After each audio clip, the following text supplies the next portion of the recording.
Welcome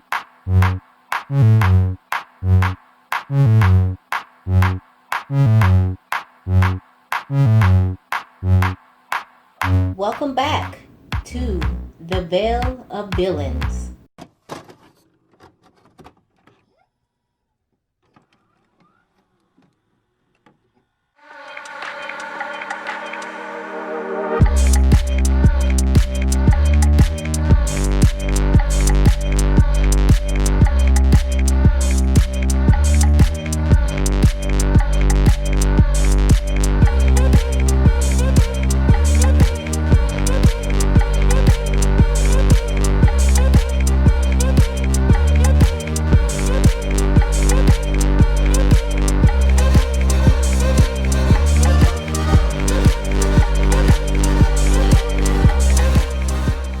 How you feel about scary movies? As a little kid, it messed me up in the head. I'm still trying to recover from that. So, but they're cool. I am not responsible for any trauma that he received watching movies. He's 18. It's his job to get therapy about that now. So, yeah. So, I'm pretty much by myself being a horror fan in this house because Jesse's like, yeah. And Will, as soon as I cut it on, he like begins to rock and shit. So, greetings. Many hours later, I'm done. And this is kind of what I was talking about. This look was inspired by the movie. Now, if you have not seen Spring, then you don't get it at all. But if you have a little bit, you can kind of see. Good afternoon.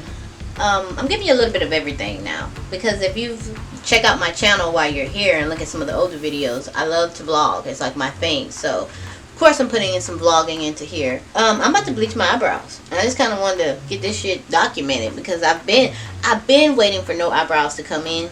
Like, because I was born with really thin eyebrows. Like, I shaved just right here, but I've been waiting for this moment. So now, like, blonde eyebrows are in and no eyebrows are in. This is my time. So I got going here, and then if it doesn't work, I'm going to just set myself on fire. So I bleached them, and they came out. I don't know if you can really see, but they just turned, like, a ginger. And I had to take it off because it was kind of burning, but I cleaned them up a little bit. So I basically just made them disappear, which is kind of what I wanted.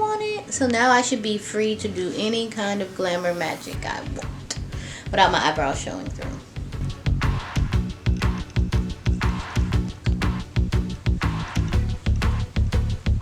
See, this right here is how I discovered Spring. It was showing on this booth. You like horror movies? Booth. I love you. I love you, Booth. This week's movie was completely by surprise. Like, I was sitting down to watch some Shudder, and Shudder has this thing where they show you the previews of a movie. Sorry for the ear itch, but it feels so good. They show you the previews of the movie, and so they showed like the last 10 minutes of this movie, and I was like, what the fuck? So I went back and I watched the whole movie. The movie of the week is Spring. It's actually a romantic kind of sci-fi creature feature. All that in one. And I truly enjoyed it. I'm not a romance type of girl. I didn't want to watch romance, but when I do, it's usually like kind of like have you ever seen Odd Thomas? That's my type of shit right there. Like, I love movies like that, but I'll also be the same one crying in the end. This week's villain goes by the name of Louise. Now, Louise is a young woman with a multicultural background. She's smart. I don't give too many, but she's cute. And she got a good personality. Louise can speak several languages. Louise got her own house. Turns out that she got a car. Louise is doing her thing. The villain category that Louise falls into would be a creature feature and sci-fi. Now, I'm not going to spoil the movie for you. I think that I was creative enough to be able to go around it so that if you want to watch this movie did come out in 2015. So, as usual, I'm late to the party, but I always bring party favors. Louise's strengths was that she was immortal, that she could heal fast, and that she could change her identity every 20 to 22 years. So, I mean, that's pretty good. That keeps you as an independent woman for a few thousand years. So, that was pretty cool. I like that about her. Her strengths also that she could kill. I believe that she killed for survival and protection. She didn't really seem to kill for any other reasons than those. Her weaknesses. Her weakness is this, that she does not know a lot about why she changes, like her circumstance. She doesn't really understand what is going on, but she is putting an effort to understand, but she just don't quite understand. Villain analysis for Louise. Louise is kind of my favorite type of villain because Louise is a villain of circumstance. Louise is not out here trying to fuck up shit, but if shit gets fucked up, then it got fucked up. Louise, I don't believe that this is a type of villain that you necessarily have to slay or defeat, because the villain is something that needs to be embraced. So that puts it on a whole nother level. But this villain, this is important to see, because sometimes in life you're not dealt the greatest cards, right? But you still got to play them. I was very intrigued by how she decided to go about her life, considering the cards that she was dealt. And her co-star was dealt some cards too that you'd be like,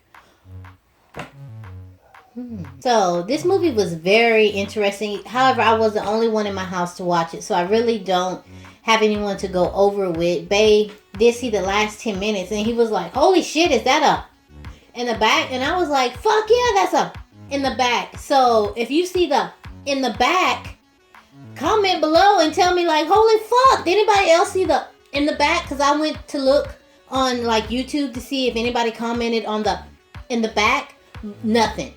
And that made the movie so much more like, ah. So this is a great movie that I recommend that you watch if you've been in a relationship for a while.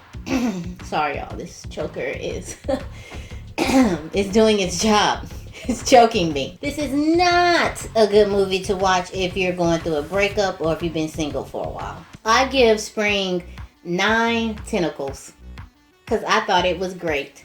So the look that I created for this movie, Spring, I took it as a way of, like I say, not slaying the villain, but somewhat embracing the villain. So if I was Louise, this is probably how I would rock this shit. And I'd be like, and it'd be like, your makeup's cute, right? I'd be like, is it though? Is it makeup? You know, there's a little Louise in all of us. Because, you know, at some point, every girl's felt like she's been dealt some fucked up cards. And especially in the romance department. So, like I said, I don't feel like this villain needs to be slayed. I say keep her in the black book and call up a girl when you need some help. If you got somebody up in Italy acting fucked up, or you up in Italy and somebody acting fucked up, you call Louise. You like, Louise, I need you to not take your medicine for about an hour and roll up on over here and deal with this shit. Tell Evan to do whatever the fuck he needs to do. That's the co-star. So, yes, ally. Villain, no. Ally, yes. I truly enjoyed this movie and I would purchase it. I did happen to find it on Shudder. And like I said, it's been out since 2015. So I'm sure you can find it somewhere. But if I come across it, I'm definitely going to pick it up. I would want my son to watch. It's good to see. They had such good chemistry together. That was like, nothing else even really mattered. Tune in to The Veil of Villains. I'll see you next week. New do, new girl, new show, new shit, new magic,